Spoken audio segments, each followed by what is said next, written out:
आप सभी को मेरा नमस्कार। और चूँकि आज वीडियो के माध्यम से तमाम जो छटनीग्रस्त कर्मचारी हैं, सांख्यिकी स्वयंसेवक, लोक शिक्षक, जल संसाधन वाले, प्रेरक वाले और तमाम ऐसे कर्मी जो प्रतीक्षारत हैं अपने समायोजन के प्रति, वह अब पूर्ण रूप से तैयारी में रहें। और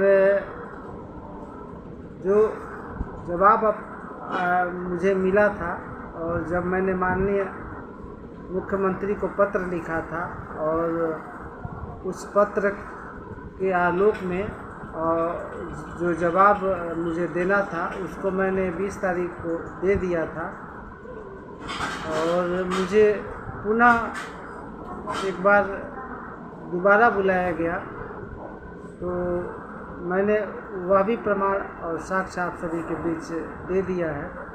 क्या बातें हुई, किस तरह की बातें हुई, ये मैं शुक्रवार को बताऊंगा, क्योंकि शुक्रवार के दिन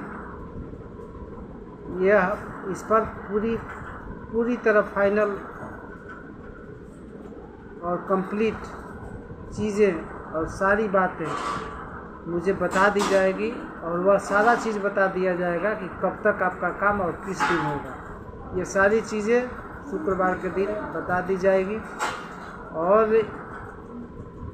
मैं शुक्रवार को जाऊंगा भी। और इसके लिए अगर किस ग्राउंड स्तर पर जो भी मैंने काम किया आप सभी के लिए, उसको मैंने हर चीज़ को दिखाया भी और जहाँ गया उसको भी दिखाया और जो किया वह भी दिखाया। और कहा जाता है ना कि प्रत्यक्ष को प्रमाण की कोई ज़रूरत नहीं होती, तो वह चाहे लोक शिक्षक हो, चाहे छटनीग्रस्त कोई भी कर्मचारी हो, सभी के हित में मुझसे जितना बना उतना मैंने किया।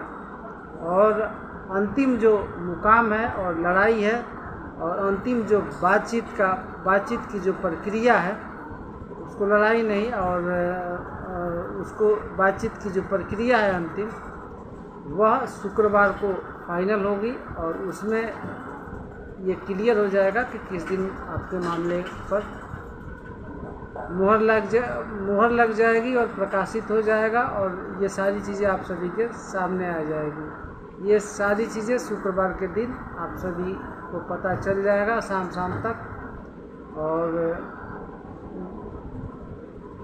मैंने पहले भी वीडियो में कहा था कि जिस तरह का सारे ग्रुप में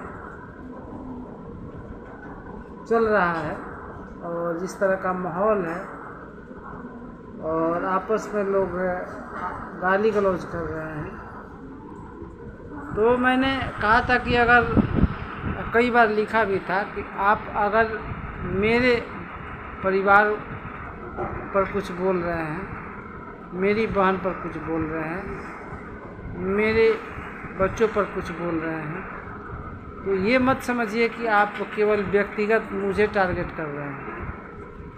आप उन सभी लोगों को गाली दे रहे हैं, उन सभी को वह गाली है और उनके मुंह पर तमाचा है जो सांख्यिकी स्वयंसेवक से जुड़े हुए लोग हैं। और अगर अभी आप लोगों ने इसका मुंह तोड़ जवाब नहीं दिया तो ये इसी तरह आगे बढ़ता चला जाएगा, ये चीज़ें आगे बढ़ती चली जाएगी और कंट्रोल से बाहर हो जाएगा। इसीलिए अभी से जवाब देना शुरू करें।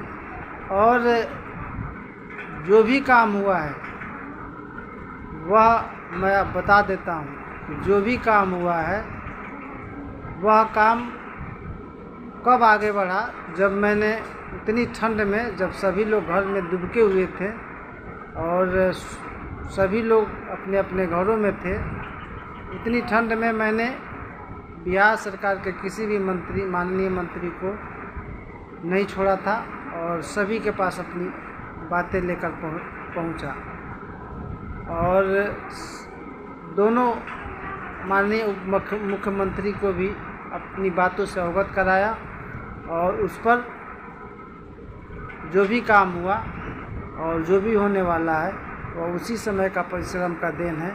और उस समय तत्कालीन वित्त मंत्री माननीय विजय चौधरी जी के माध्यम से आपके पक्ष में, आपके फेवर में पत्र लिखा गया माननीय मुख्यमंत्री को, उसका देन है।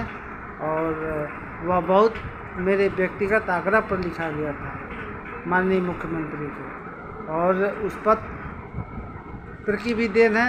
और उन्होंने जो मौखिक रूप से माननीय मुख्यमंत्री को 15 जनवरी को कहा था, उसकी देन है। इसीलिए अगर छटनीग्रस्त कर्मचारियों के घर में चूल्हा जलेगा, उनके बच्चों की शिक्षा होगी, अच्छी परवरिश होगी, तो उसमें उनके बच्चे भी आने वाले समय में याद रखेंगे कि संतोष कुमार नाम का कोई व्यक्ति था।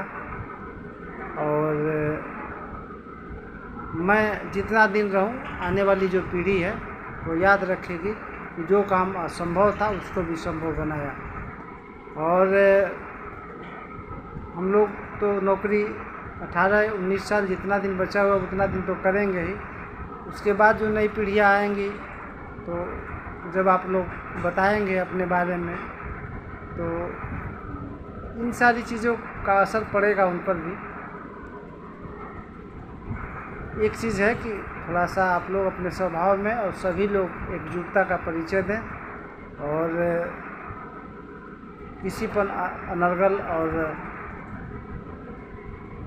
अमर्यादित भाषा का इस्तेमाल करने से बचें। जो गाली दे रहा है, जो गाली गलौज पर उतारू है, उसको उसी भाषा में मुंहतोड़ जवाब दें। और मैंने पूर्व में भी कहा था कि जो व्यक्ति अपनी सीमा को पूरी तरह लांघ जाए, तो उसको समाप्त करने में, उस पापी को दंड देने में कोई अपराध नहीं। तो अब आप लोग को यह सुनिश्चित करना है कि किस प्रकार का दंड आप लोग देंगे। और शुक्रवार को जिस दिन मुझे जाना है, उस दिन मैं आपको शाम तक अप टू डेट आप सभी के सामने रख दूंगा कि क्या हुआ क्या नहीं हुआ और कब तक होने वाला। इन्हीं चंद शब्दों के साथ मैं अपनी बातों को समाप्त करते हुए शुभ रात्रि आप सभी को पुनः एक बार नमस्कार।